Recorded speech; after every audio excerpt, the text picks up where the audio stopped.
Tahu nggak? Ini nilai Risma sekarang. Ini adalah nilai terbesar di kelas kita. Kalian tahu nggak kenapa Risma bisa dapat nilai sebesar ini? Ustazah, setahu saya Risma sudah berubah.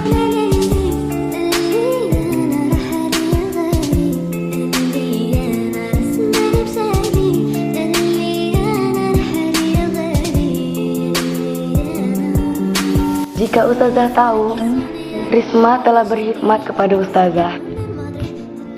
Risma yang pertama kali bangun untuk sholat tahajud.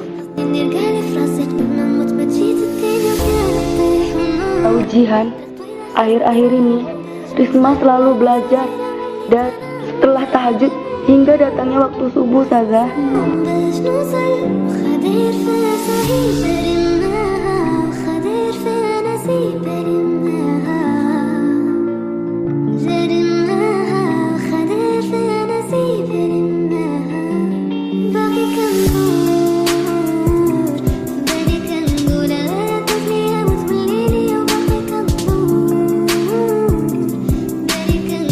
Sudah tahu siapa yang membereskan sepatu Ustazah?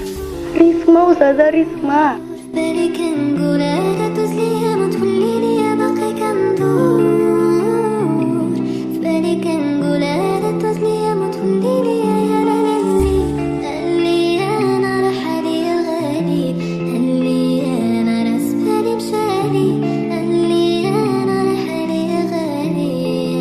Gila Ustazah, akhir-akhir ini Risma selalu berkhidmat kepada semua guru.